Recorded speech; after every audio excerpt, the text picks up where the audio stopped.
Então disse o Senhor a Moisés: sobe a mim ao monte, fica lá. Dar-te-ei tábuas de pedra, e a lei, e os mandamentos que escrevi para os ensinares. Levantou-se Moisés, olha a obediência, com Josué, seu servidor, e subindo Moisés ao monte de Deus, disse aos anciãos: esperai-nos aqui até que voltemos a vós outros. Eis que Arão e Hur ficam convosco. Quem tiver alguma questão, se chegará a eles. Tendo Moisés subido, uma nuvem cobriu o monte onde estava Moisés. E a glória do Senhor pousou sobre o monte Sinai, e a nuvem cobriu o monte por 6 dias. Aí tem um mistério, hein? E ao 7º dia, do meio da nuvem, chamou o Senhor a Moisés.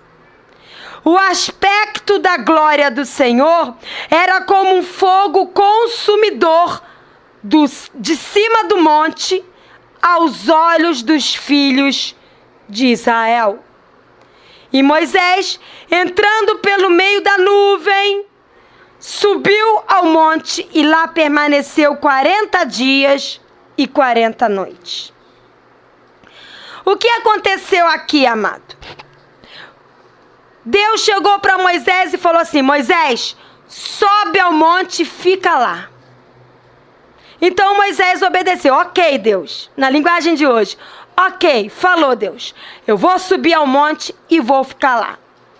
Então Moisés pegou Josué, que era seu servidor, e subiu o monte. E estava lá Moisés subindo o monte. O povo ficou lá no pé do monte, junto com Arão e Hur. E estava lá Moisés subindo o monte. E nessa subida, enquanto Moisés subia o monte ficou coberto pela nuvem da glória de Deus. Durante 6 dias. E está lá Moisés subindo o monte. Quando Moisés estava quase se aproximando ao alto do monte, passados 6 dias, no 7º dia, então Deus chamou Moisés para falar com ele. E então Moisés entrou bem no centro da nuvem, atravessou a nuvem e ficou lá durante 40 dias e 40 noites, com Deus revelando o coração dele para ele. Primeira coisa aqui é a obediência de Moisés. Ele subiu ao monte e prosseguiu subindo. Não via nada, só via uma nuvem que cobriu o monte, mas ele prosseguiu subindo. Fica claro aqui que Deus falou para ele subir e depois só falou novamente com ele passados 6 dias e chamou ele. Durante 6 dias só havia nuvem e silêncio e Moisés subindo. E no 7º dia então, Deus novamente falou com Moisés e falou: vem, entra na nuvem. Entra bem no meio da nuvem da minha glória, porque agora eu vou revelar o meu coração. E Moisés então, após ter subido o monte durante 6 dias, no 7º dia entrou no meio da nuvem. Então Deus pôde ministrar o mais íntimo do coração dele para Moisés. Sabe o que significa isso, amado? Que a glória de Deus não se manifesta só no pico do monte. A glória de Deus já começa a se manifestar quando, mesmo sem ver nada acontecendo e sem ouvir nada, a gente começa a subir o monte. E os 6 dias, lembra lá em Gênesis, que Deus criou todas as coisas em 6 dias e no 7º dia descansou? 6 dias, dia de operar. 7º dia, dia de entrar no descanso de Deus. Moisés, durante 6 dias, fez a parte dele. Continuou subindo o monte e crendo que enquanto ele subia, Deus estava operando nele.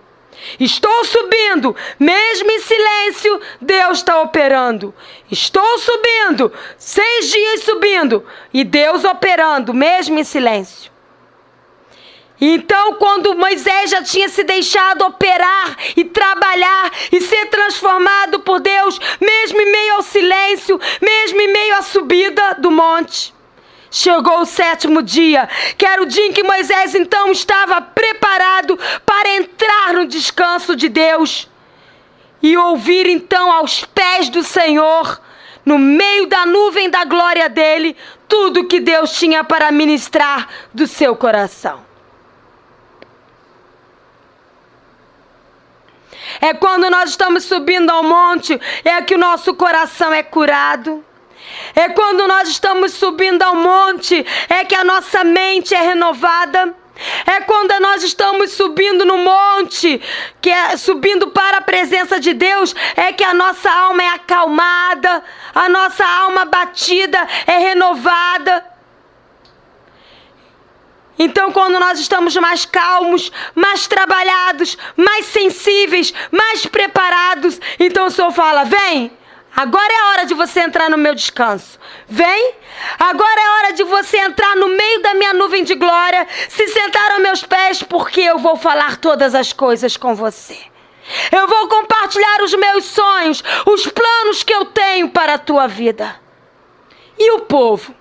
Outra coisa forte aqui é que Moisés, ele via a nuvem, mas o povo via fogo consumidor.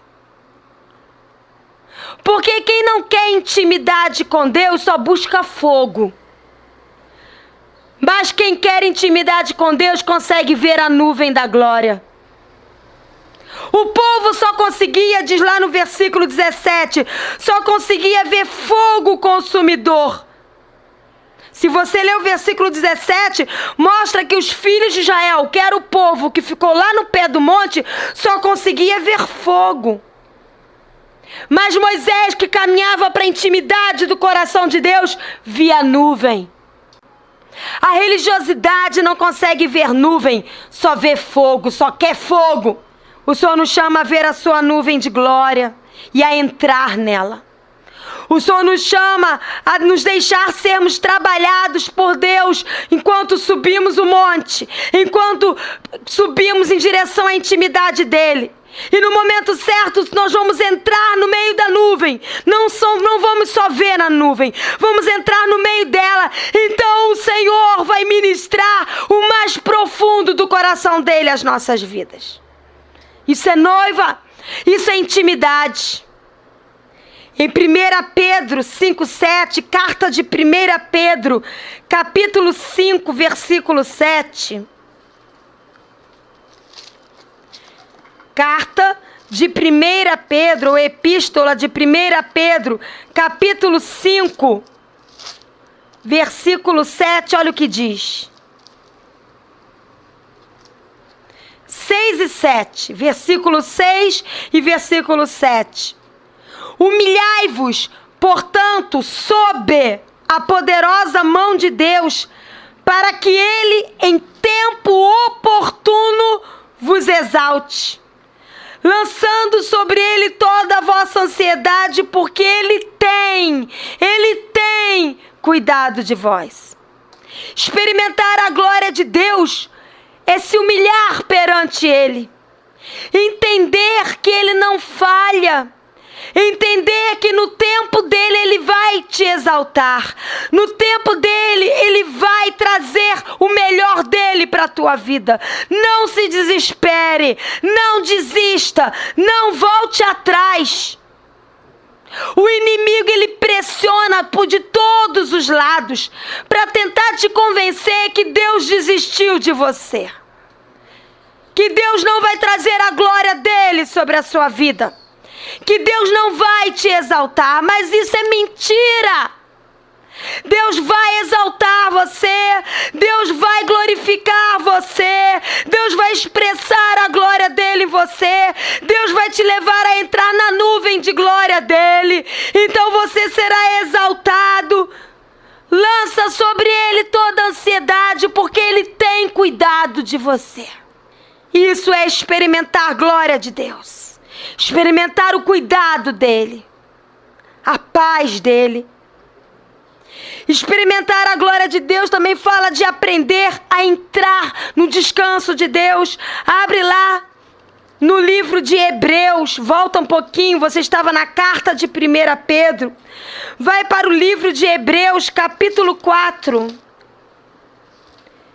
versículo 9 ao versículo 11. Olha o que diz. Livro de Hebreus, capítulo 4, versículo 9 ao versículo 11. Portanto, resta um repouso para o povo de Deus. Só há paz, só há repouso, só há descanso na alma para aquele que é verdadeiro povo de Deus. Versículo 10. Porque aquele que entrou no descanso de Deus, não é o presidente ou a presidenta que vai trazer descanso a você. Não é o aumento do teu salário ou a promoção no seu trabalho que vai trazer descanso. Não é ver todas as circunstâncias e todas as áreas da sua vida bem resolvidas que vai trazer descanso para você. Porque eu não quero te enganar, não. Você pode ter uma área resolvida, vai começar problema noutra. Porque estamos vivendo num mundo caído. Estamos vivendo num sistema egoísta, onde o amor se esfria a cada dia mais. E o sol nasce sobre justos e injustos. Você não está isento de passar pelos problemas e pelas lutas. Mas você pode, em meio às lutas e os problemas, aprender a entrar no descanso que Deus dá. Porque ele mesmo, diz no versículo 10, também ele mesmo descansou de suas obras, como Deus das suas. Versículo 11. Cabe isso a você e a mim. Esforcemo-nos, pois, por entrar naquele descanso, a fim de que ninguém caia, segundo o mesmo exemplo de desobediência. Amados, se você não entrar no descanso de Deus no meio das lutas e dos problemas, você vai exaurir. Você vai exaurir, vai se cansar, vai se desgastar e vai cair. Em nome de Jesus. Você precisa entrar no descanso de Deus. Você precisa entrar no descanso de Deus. Você precisa ficar livre de toda ansiedade. Você precisa lançar sobre Deus toda a sua preocupação doentia. Você precisa estar com o coração preparado para ouvir e aprender as profundezas de Deus. Isso é experimentar a glória de Deus. É não deixar que as preocupações, que as angústias, que as lutas do dia a dia impeçam você de experimentar a glória de Deus. De experimentar a nuvem da glória de Deus. De desenvolver um relacionamento diário, íntimo e pessoal com o Senhor.